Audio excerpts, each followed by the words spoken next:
Learning piano on your own requires a lot of self-discipline and a focus on those intrinsic motivators. Doing this on your own can offer a lot of flexibility and freedom, but it can also leave you a little confused and just unsure of what step to take next. So today, let's talk about the best way to learn this beautiful instrument on your own.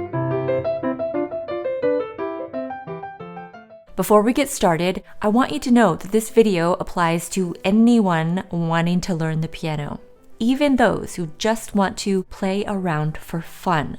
Just because you might not have concert pianist aspirations doesn't mean that you should set your piano foundation bar lower. So you just want to play for fun. Great. It's a great reason to learn the piano. What other reason is there really? Let's say you learn one piece for fun without learning the actual nuts and bolts behind the music. It's okay, right? But you have a great time learning it from someone just showing you where to put your hands on the piano. Now what though? How long is this one piece going to be fun for you? What's your next goal? Well, chances are you'll eventually need to learn how to read music, unless you just want to keep having someone put your hands on the piano like a puppet. So anyway, this is the plan that might require more effort up front, but will give you the most flexibility and knowledge for the future, whatever that holds for you. And that means more fun. So first, get a method book like the Faber or Alfred book. If your prior musical experience is slim, this is so worth the $20 or so.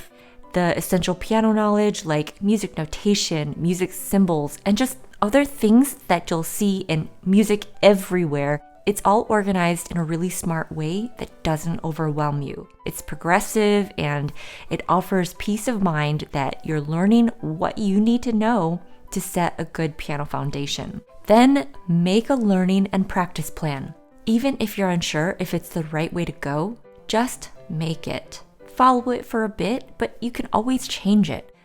But always have a plan. That's the key. This might look like, okay, every day I'm going to read 2 pages in my method book and practice any of the pieces within those 2 pages. And every day I'll add 2 more pages, but continue to practice the pieces from before until I can play it musically, as in it sounds like music. And this might take a couple days, it might take a week or a couple weeks. Then when I reach page 50, I'll start adding supplementary music like technique exercises or other easy and free music, or maybe add some more music theory. Whatever it is, a plan will give you a sense of purpose and direction, which is important when you're learning piano on your own. In conjunction with this, do other research that corresponds with whatever you're learning. For example, if you just learned about eighth notes in the method book, search for free videos related to that on YouTube. There are a ton. Go down the occasional rabbit hole. While it's not always the most productive, it means that you're curious and it will keep your interest piqued.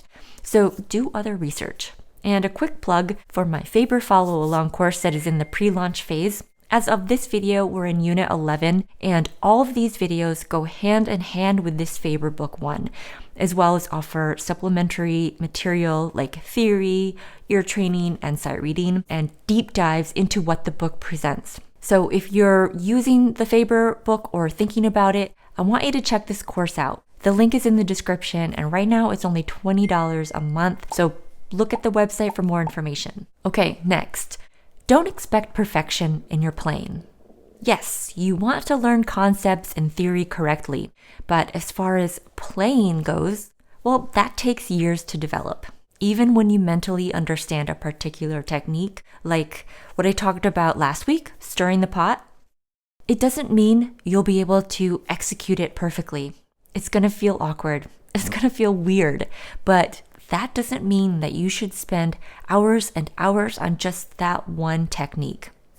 Work with it a little bit every week, keep it in the back of your mind, and then trust that with your consistent effort, eventually that technique will develop and blossom. Another important and easy thing to do is to record your progress. It's too easy to just not notice how much better you've gotten. And therefore, you kind of lose motivation. It's like the equivalent of progress pics when you're on a fitness journey. It reminds you of just how much progress you truly have made. I suggest recording yourself playing something, anything really, once a month. And I guarantee that it will be so much fun to look back at these videos down the road. You'll be shocked at how far you've come. Your playing will look and sound more natural, musical, and flowing. So don't miss these opportunities to pat yourself on the back. When you meet with a private teacher once a week, that's a weekly dose of encouragement and motivation. Self-learners don't get this, so use this opportunity. Finally, consider joining a community. Nowadays, this most likely will mean joining a free online group or forum, but if you can find one in your actual community, neighborhood, use that. Now, fellow introvert here speaking, you do not have to be super active and outspoken to get the benefits from being in a community, but you will learn something from other people's questions and shares, and it is great to have a place to go to if you have a question. Plus, you can easily give support and encouragement with a simple like or a positive comment, as well as receive it. So that's it. That's the best path right now to learning piano on your own, says me.